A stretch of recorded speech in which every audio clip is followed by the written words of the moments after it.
The clink of silverware hushed as Mark stood at the head of the Thanksgiving table, his broad shoulders squared under the warm chandelier light. "Everyone, a toast to my beautiful wife, Katie," he said, his eyes locking on mine with a mocking glint. But then his tone shifted, sharp and cruel. "Who, let's be honest, couldn't organize a grocery list without my help, let alone handle her job. If it weren't for me propping her up at the office, she'd be flipping burgers by now." Snickers erupted from his brother, but my sister's eyes widened in shock, her hand pausing mid-reach for the gravy. My heart pounded, blood rushing to my ears, the humiliation sinking in like ice water. How dare he expose our private fights here, in front of 30 family members? I forced a tight smile, my knuckles white around my napkin, but inside fury ignited. Little did he know, I'd already seen the truth that would unravel him. The room felt smaller, every whisper like a judgment. I glanced at my phone under the table, reminding myself of the screenshots hidden there. This wasn't just a bad joke. It was the peak of months of lies. The family event had just given me the push I needed to act. As the awkward silence stretched, I felt every stare like a spotlight, my aunt whispering to my cousin while Mark sat down smugly, sipping his wine as if he'd just told a harmless joke. My throat tightened, tears pricking my eyes, but I wouldn't give him the satisfaction of seeing me break. "Thanks for the toast, honey," I said evenly, my voice steady despite the storm inside. The conversation stumbled back to life, but the damage was done. My confidence shattered in that instant. "My name is Katie," and right then I decided this wasn't the end. It was the spark. But how had we gotten here? It started 3 months earlier, when I first noticed the late-night texts lighting up his phone. We worked together at a mid-sized marketing firm where he was my boss. Our marriage had blended with our jobs, but lately things felt off.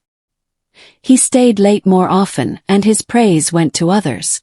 That night at Thanksgiving, as plates cleared, I excused myself to the bathroom, scrolling through my evidence again. How much longer could I pretend? The humiliation fueled my resolve to reveal everything soon. Back in our office break room that fateful Monday 3 months before Thanksgiving, I sipped my coffee, watching Mark laugh too loudly with Sophia, his new assistant, her hand brushing his arm a beat too long. "Great job on that report," he praised her, ignoring my own submission stacked on his desk. Jealousy twisted in my gut. Not just romantic but professional. I'd poured hours into my project, yet he dismissed it with a wave. "Katie, redo this, it's sloppy," he'd snapped earlier in a meeting, his tone cutting deeper than usual. As I walked away, pretending not to care, I caught Sophia's smug glance. That night, alone in our bedroom, his phone buzzed on the nightstand while he showered. Curiosity won. I glanced at the screen, and my world tilted. The preview showed something flirty, but I held back from checking more. Over the next days I noticed more. Whispered talks, shared lunches. At home he was distant, picking fights over small things. I started paying closer attention, my trust cracking. Little did I know, this was just the beginning of a bigger betrayal that would change everything. The message preview glowed. "Can't wait for our meeting tomorrow, boss. Last time was fired. From Sophia. My breath caught, fingers hovering, but I didn't unlock it. Not yet. Heart racing, I set the phone down, feigning sleep when Mark emerged, towel around his waist, oblivious. The betrayal stung, raw and personal, like a slap from someone I trusted with my life. But anger mixed with resolve. I wouldn't confront him impulsively. Instead I'd wait. The next day at work, as he assigned her the lead on a big client pitch I'd eyed for months, I smiled through gritted teeth. If he was playing favorites, I'd find proof, and make him regret it. I began noting odd behaviors. His phone always face down, late returns home smelling of perfume. Our marriage, once strong after 5 years, now felt hollow. I lay awake that night, planning my next move. Should I check his phone fully? The risk was high, but so was the hurt. By week's end I decided. Knowledge was power, and I needed it to protect myself. During the team huddle, Mark praised Sophia's innovative ideas, her cheeks flushing as colleagues nodded approvingly, while my suggestion got a curt, "We'll see." I clenched my jaw, the unfairness burning. Years of loyalty, and he treats me like an intern. Back at my desk, I overheard him on a call. "Yeah, Sophia's a star. Katie's just adequate." The words pierced, but I stayed composed, noting it in a private journal I'd started. That evening, as he kissed my cheek goodbye for a late meeting, I knew where he was really going. Alone, I finally unlocked his phone with a code I'd memorized, and the flood of messages poured out. Texts about secret dates, compliments that should have been mine. My hands shook as I read, but I kept going. This explained the coldness at home, the criticism at work. I took quick screenshots, hiding them in a cloud folder. Wiping my tears, I vowed to build a case. But what if there was more? Work sabotage mixed with the affair. I needed to dig deeper to uncover the full truth. Scrolling through the texts, my stomach churned. Flirty emojis, secret rendezvous plans, and worse, discussions about work. "I'll make sure you get that raise over Katie, she's not cutting it," one read. Another, "Told the team her report had errors, covers us." Proof of sabotage right there in black and white. Tears blurred the screen, but I wiped them away, snapping screenshots methodically. This wasn't just cheating. It was destroying my career out of arrogance. I saved everything to a hidden folder, heart-hardening. But as I heard his key in the door, I wondered, how deep did this go? I quickly locked the phone and slipped into bed, pretending to sleep. He crawled in beside me, whispering good night. But I lay still, mind racing. The next morning I acted normal, but inside plans formed. I'd keep collecting evidence quietly. At work, he assigned me grunt tasks while Sophia got the glory. I smiled, biding my time. Little by little, I'd turn the tables on him. The next morning, over breakfast, Mark hummed cheerfully, oblivious to my silence. "Big day ahead," he said, winking. At the office, he announced Sophia's promotion in a staff email, the position I'd applied for internally. Colleagues congratulated her, but one friend, Beth, pulled me aside. "This seems off, you deserved that." Her words fueled me. I nodded, masking my hurt. Later, digging into company policy on my lunch break, I found the ethics clause against favoritism and conflicts of interest. Plan formed, slow, smart. But when Mark texted me, "Love you," from across the building, hypocrisy boiled inside. What else was he hiding? I checked more messages that night, finding plans for weekend getaways disguised as business trips. My trust shattered completely. I started a timeline in my journal, linking dates to work decisions. This would be key. As weeks passed, his criticism grew bolder, but I stayed calm, gathering more. The promotion stung, but it motivated me to push forward. That afternoon, I accidentally bumped into Sophia in the hallway. Her perfume the same one lingering on Mark's shirts. "Congrats on the promo," I said sweetly, watching her eyes flicker with guilt. "Thanks, Katie. Mark's been helpful." Her hesitation confirmed it. Back home, I transferred the screenshots to a secure drive, adding notes on dates and violations. The emotional weight pressed. Years of marriage reduced to this? But I breathed deep, channeling calm. When Mark came home late again, smelling of her, I greeted him normally. Yet, a new message popped up on his synced iPad. Something about a gift for her. Dare I look deeper? I waited until he slept, then checked. Photos, more texts, evidence mounting. My heart ached, but resolve strengthened. This gift. Jewelry charged to our joint card. Financial betrayal too. I documented it, feeling empowered. At work the next day, he overlooked my input again, but I noted it. The pieces were coming together slowly. Unlocking the iPad quietly while he slept, I found emails. Company ones, where Mark approved Sophia's expense reports for lavish client dinners that matched their affair dates. Fraudulent. Possibly. My pulse quickened. This was bigger than betrayal.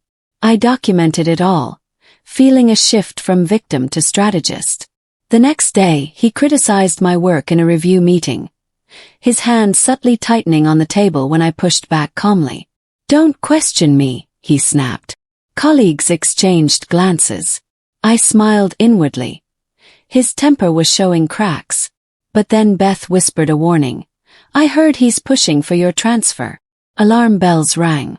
If he moved me, my career would suffer more. I thanked her, mind spinning. That night, I searched online for divorce advice, learning about protecting assets. Mark noticed my quietness. Tired? I nodded, hiding my plans. The evidence folder grew, but so did the risk.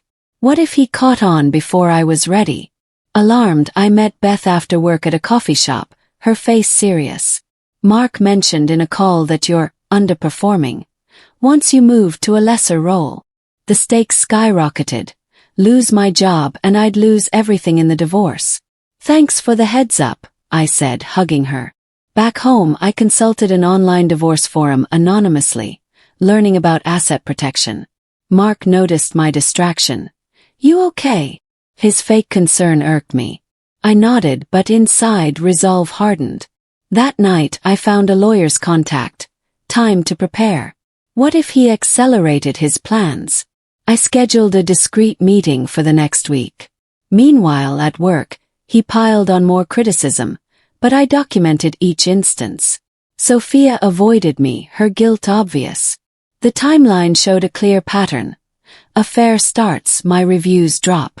I backed up everything twice. Tension built as Thanksgiving neared. Family time would be tough, but I'd endure it all.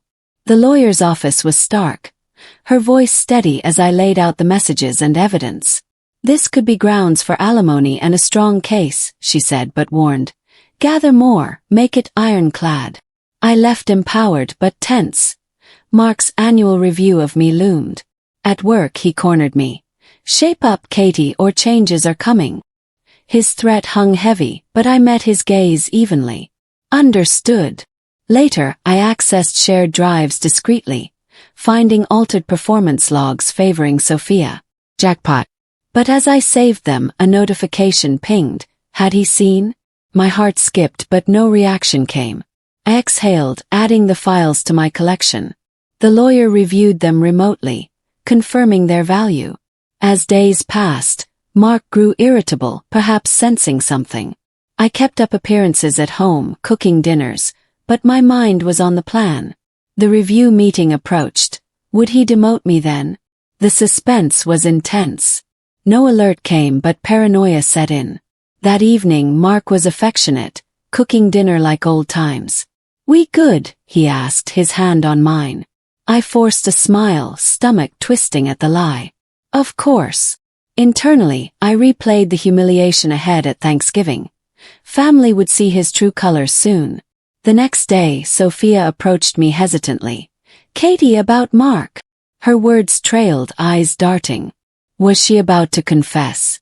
I leaned in, heart pounding. But she backed off, mumbling excuses. Opportunity lost, but her fear noted. I emailed the lawyer updates, feeling the net tighten. Mark announced a team-building event, pairing himself with Sophia. Jealousy flared, but I used it as fuel.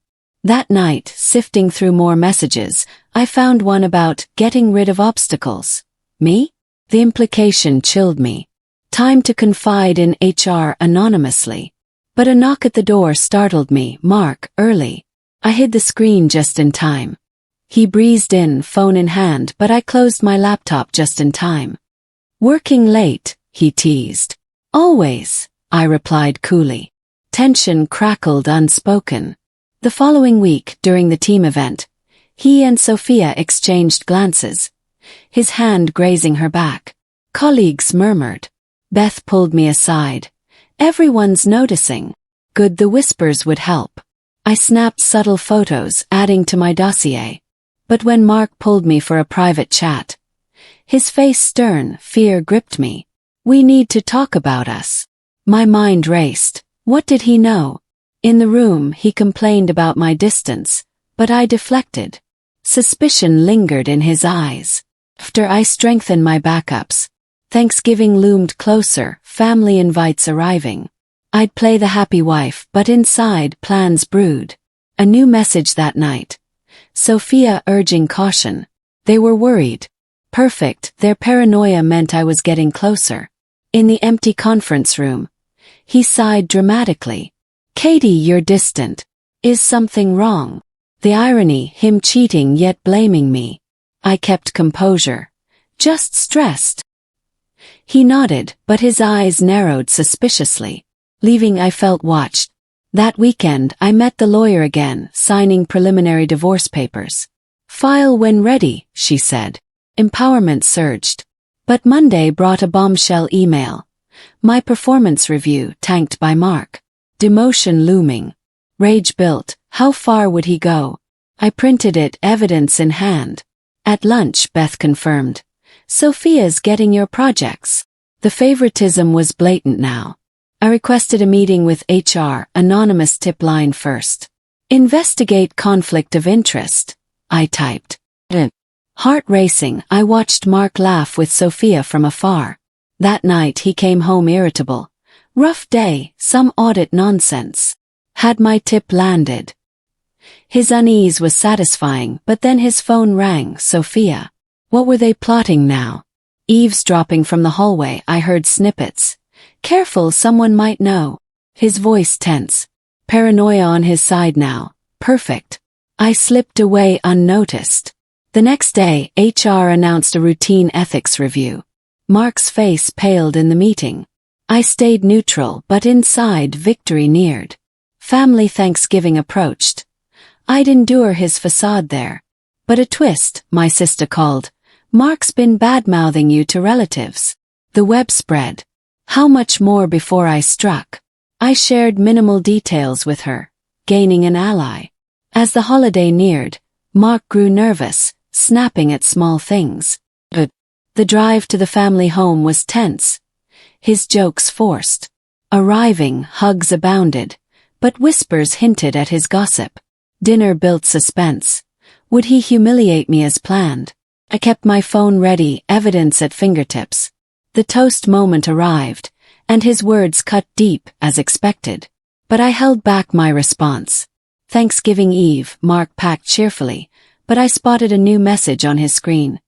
After the dinner, we tell her? From Sophia. They planned to announce the affair there. My blood boiled, using family to humiliate me further. Copied it quickly. The drive to the gathering was silent. His hand on my knee hypocritical.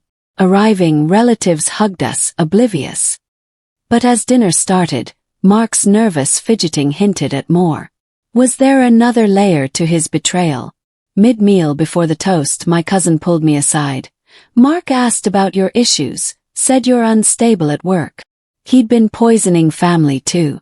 The depth shocked me. I nodded calmly, but fury mounted. When he rose for the toast, the humiliation unfolded as planned. His cruel words landing like blows. But now, with this new intel, my plan evolved. Post-dinner, alone in the guest room, I forwarded everything to HR, timing the email for Monday. Yet, a late-night text from an unknown number. Stop digging. Who knew? The threat added urgency. The threat unnerved me, Sophia. Colleague. I blocked it, but sleep evaded.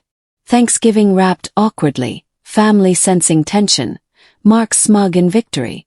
Back home, he confronted. You were quiet, embarrassed? I shrugged, masking strategy. Monday, HR called a private meeting with me. Your tip led to findings, they said. Evidence mounting against him. But then a curveball. Sophia filed a complaint against me for harassment. Counterattack. How would I flip this? I met with HR again, presenting my full dossier. Messages, logs, photos. This proves the opposite, I stated, voice steady. The investigator's eyes widened. We'll escalate. Leaving, I passed Mark, his glare accusatory. That evening he exploded. What have you done? No denial, just anger. I stayed silent, packing a bag quietly.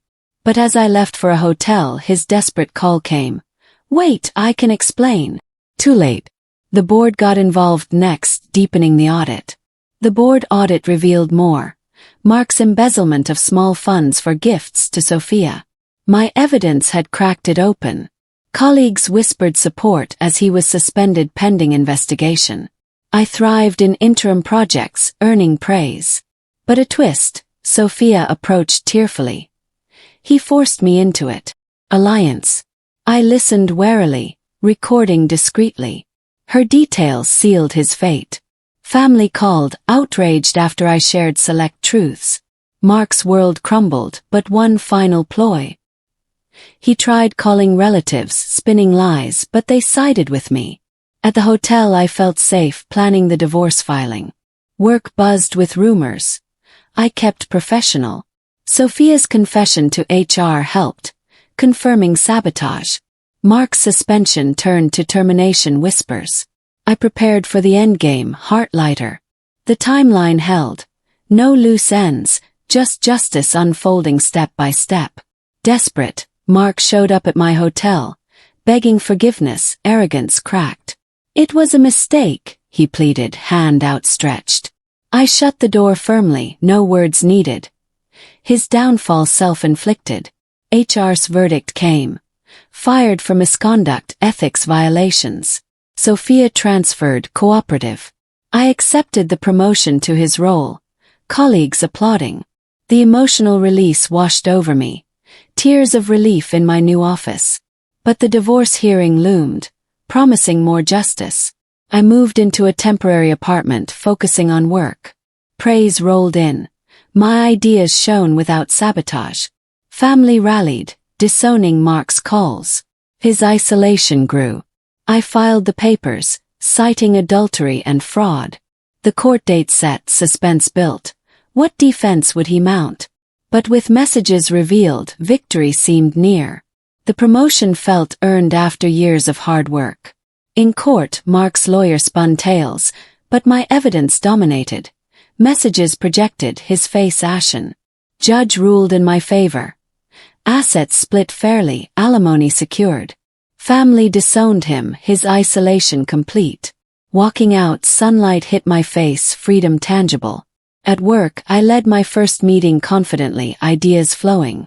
Beth high-fived me. You did it. The underdog had won, but the true payoff. Inner strength reclaimed. The judge highlighted the sabotage, awarding extra for emotional distress. Mark left defeated, no appeals. I sold the house, starting fresh. Work thrived. New clients praised my leadership. Family gatherings healed without him. Reflection brought peace. The humiliation turned triumph. The ruling included a restraining order for safety. Months later, thriving in my role and single life, I reflected on that Thanksgiving toast. Not as defeat, but catalyst. Mark's arrogance lost him everything. Job, marriage, respect. I never heard from him again, nor wanted to. The takeaway. Know your worth. Don't let betrayal define you. Walk away, plan smart and rise. Because true power comes from within, turning humiliation into triumph. New dates brought laughter, work promotions followed. Family praised my strength. Sophia apologized fully, we nodded in passing. Life bloomed anew. I mentored juniors, sharing lessons learned. A company award came my way for excellence. Sister's wedding was joyful without drama.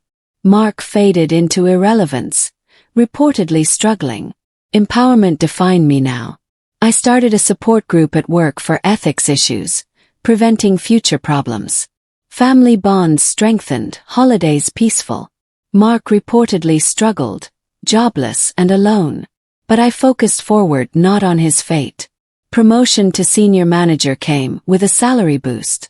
Life balanced with new hobbies like yoga and reading. Team respected me, implementing my ideas swiftly. Dating casually, no rush for anything serious. Past betrayal faded like a bad dream. Beth became a closer friend, our lunches full of laughs. No regrets lingered. The experience made me stronger. Colleagues shared their stories, inspired by mine.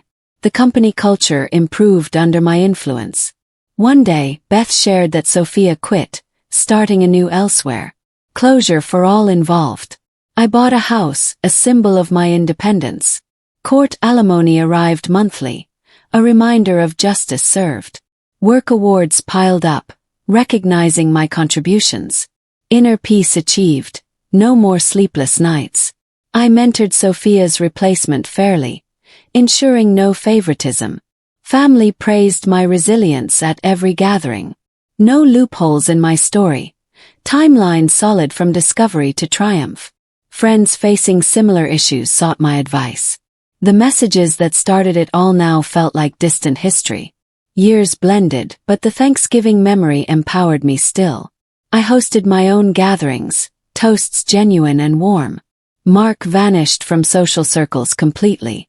Success on my own terms defined my days. Reinvention complete, I traveled with friends exploring new places. New relationship bloomed slowly, built on trust. Business trips excited me, showcasing my skills.